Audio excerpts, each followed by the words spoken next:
Hi, Joyce Stech here for the Joyce Stech podcast. Let's talk beyond the surface, guys. That's where we're going. And today we're going to talk about you're not undisciplined. You're blocked. Let's talk about that. Alrighty, ready to rock and roll. Hi, Joyce Stech here, your inner treasure activator for the Joyce Stech podcast. Let's talk and let's go beyond the surface. So today's topic is, you know what? You're not undisciplined. Yeah, we're going to get there. You're really blocked. And let's see if that's you. Because I'd like to clear something up like right away, right from the start. So if you've been telling yourself that you're stuck because you lack discipline, I just want to pause. I want you to just pause and just take a moment with me, okay? Because maybe discipline may be the wrong word, or maybe it's the way that you think that word is labeled and means.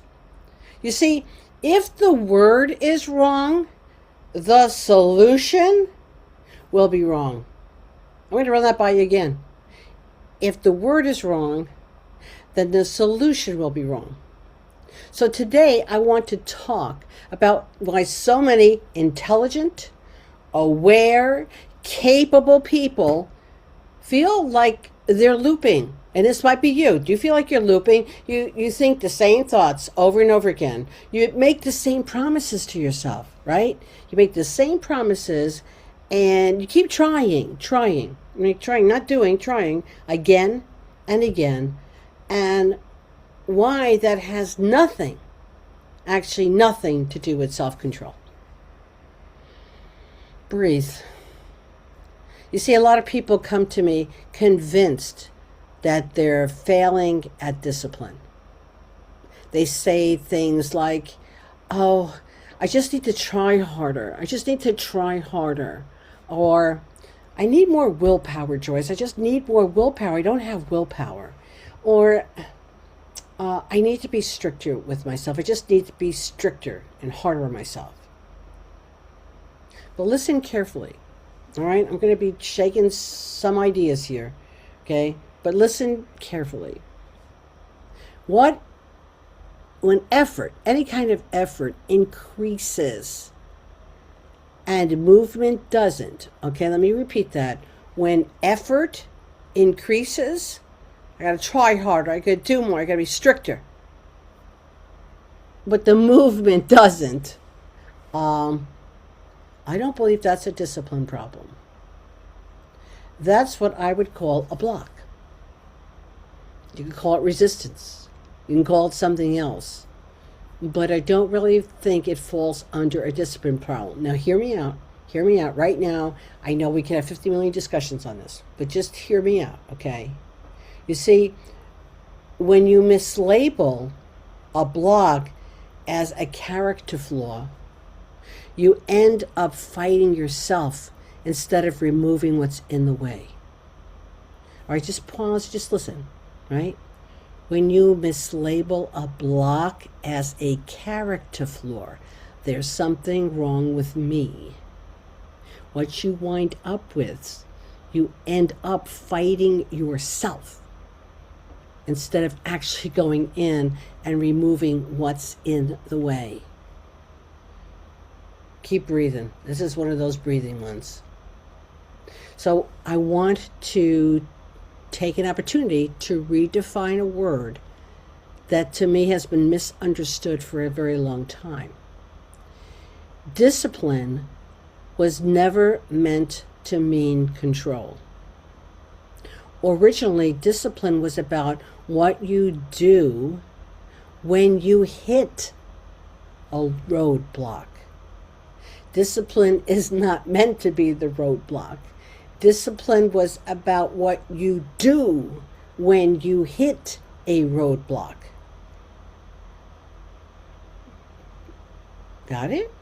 So if a road is blocked, you don't grip the steering wheel harder. You don't yell at yourself for not driving well enough. You need to remove the obstruction or go around it. That's it. But somewhere along the line, discipline became a moral obligation. Somewhere discipline became pressure. Somewhere the idea of discipline became self-punishment, disguised as self-improvement. And that's, my friends, where I believe people get stuck. They start applying control where freedom of movement is what's actually required. Yeah. Now here's the important part. Most of you who feel stuck were never off track. Yeah, let me go through that again. These things are important because most of you who felt stuck, or you feel stuck right now, you were never off track. You were moving in the right direction. You just kind of misread the sign. And instead of questioning the sign, you questioned yourself. I call this a kind of like the dyslexia moment, where you see things are there, but they kind of reverse themselves on you, depending on what type of dyslexia you have. I have sometimes moments of stress. I love to reverse numbers, and sometimes words and sentences, right? But I do see this dyslexic moment in misreading words, misinterpretation of information, because people think that something is wrong with them when really something is backwards.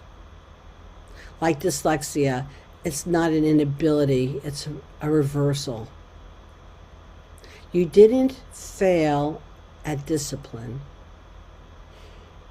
You translated the word incorrectly. And again, once the word is wrong, the entire strategy collapses. That's why trying harder hasn't worked. That's why motivation comes and goes. And that's why you feel like you're walking in circles. You're not broken. You're blocked. And there's a difference.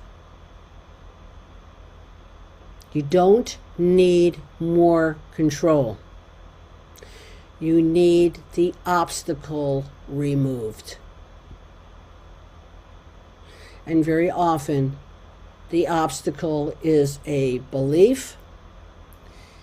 Sometimes it's a definition, not even yours. Sometimes it's a word that was never meant to define you. Never. Never in the first place. So here's a question I ask you, if you want to sit with. Not to answer immediately. Just notice what happens in your body when you hear it. Here it goes. If you stopped trying to control yourself, what might move naturally if the block were gone?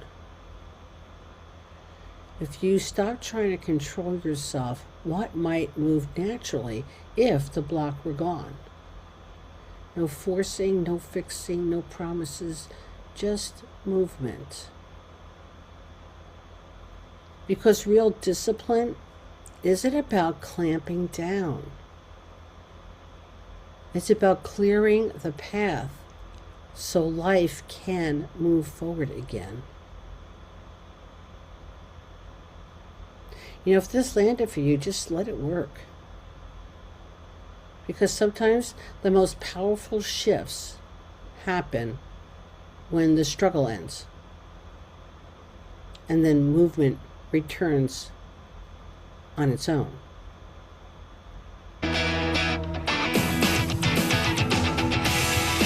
Thank you for listening. This has been Joyce Stech your inner treasure activator for the Joyce Stech podcast show. Let's talk beyond the surface. Thank you, and have a fantastic moment in your life.